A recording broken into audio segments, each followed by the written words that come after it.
ನಮಸ್ತೆ ಗೆಳೆಯರೆ, ಹೇಗಿದ್ದೀರಾ ನೀವು? ನಿಖಲ್ ಮಾತೆಲ್ಲ ಸೌಖ್ಯಾತಿ.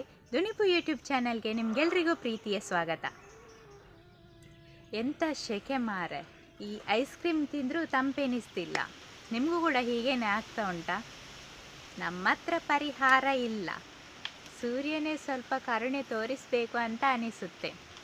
ಸರಿ, ಕಳೆದ ವಿಡಿಯೋದಲ್ಲಿ ನಾವು ಬೇಸಿಗೆ ಕಾಲದಲ್ಲಿ ಸಾಮಾನ್ಯವಾಗಿ ಕೇಳಿ ಬರುವಂತಹ ವಾಕ್ಯಗಳನ್ನು ತುಳುವಲ್ಲಿ ಹೇಗೆ ಹೇಳುವುದಂತ ನೋಡಿದ್ದೇವೆ. ಇವತ್ತು ಇನ್ನೂ ಕೆಲ ವಾಕ್ಯಗಳನ್ನು ನಾನು ನಿಮಗೆ ಹೇಳಿಕೊಡ್ತೇನೆ, ಆಯಿತಾ?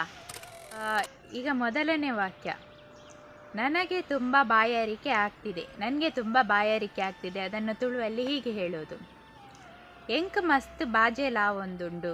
ಎಂಕ್ ಮಸ್ತ್ ಬಾಜೇಲ್ ಅಂದರೆ ಬಾಯಾರಿಕೆ, ಬಾಜೇಲ್ ಆವೊಂದುಂಡು.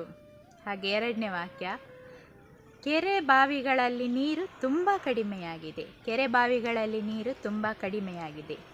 ಕೆರೆಗೆ ತುಳುವಲ್ಲಿ ಕೆದು ಅಂತ ಹೇಳ್ತಾರೆ, ಬಾವಿಗೆ ಗುವೇಲ್ ಅಂತ ಹೇಳ್ತಾರೆ.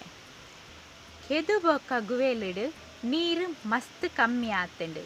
ಕೆದು ಬೊಕ್ಕ ಗುವೇಲ್ಡ್ ನೀರು ಮಸ್ತ್ ಕಮ್ಮಿ ಆತಂಡು. ಮುಂದಿನ ವಾಕ್ಯ, ಮಳೆ ಯಾವಾಗ ಬರ್ತದೋ. ಮಳೆ ಯಾವಾಗ ಬರ್ತದೋ ಇದನ್ನು ತುಳುವಲ್ಲಿ ಬರ್ಸ, ಮಳೆಗೆ ತುಳುವಲ್ಲಿ ಬರ್ಸ ಅಂತ ಹೇಳ್ತಾರೆ. ಬರ್ಸ ಏಪ ಬರ್ಪುಂಡ, ಬರ್ಸ ಏಪ ಬರ್ಪುಂಡ, ಮಳೆ ಯಾವಾಗ ಬರ್ತದೆಯೋ. ಮುಂದಿನ ವಾಕ್ಯ, ಮಳೆ ಬಂದರೆ ಸ್ವಲ್ಪ ತಂಪಾಗಬಹುದು. ಮಳೆ ಬಂದರೆ ಸ್ವಲ್ಪ ತಂಪಾಗಬಹುದು.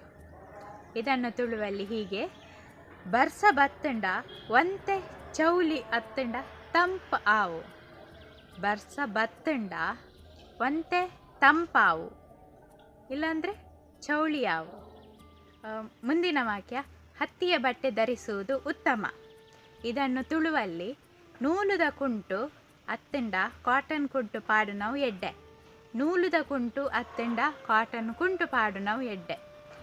ಈ ವಿಡಿಯೋ ನಿಮಗೆ ಇಷ್ಟ ಆಯಿತು ಅಂದರೆ ಒಂಜಿ ಲೈಕ್ ಮಲ್ಪಲೆ, ಶೇರ್ ಮಲ್ಪಲೆ. ಹಾಗೆ ನಿಮ್ಮ ಊರಲ್ಲಿ ಶೆಕೆ ಹೇಗೆ ಉಂಟು ಅಂತ ಹೇಳಿ ಕಮೆಂಟ್ ಮಾಡಿ. ಮತ್ತೆ ಮುಂದಿನ ವಿಡಿಯೋದಲ್ಲಿ ಸಿಗೋಣ. ಸಲ್ಮೇಲು ಗೆಳೆಯರೆ.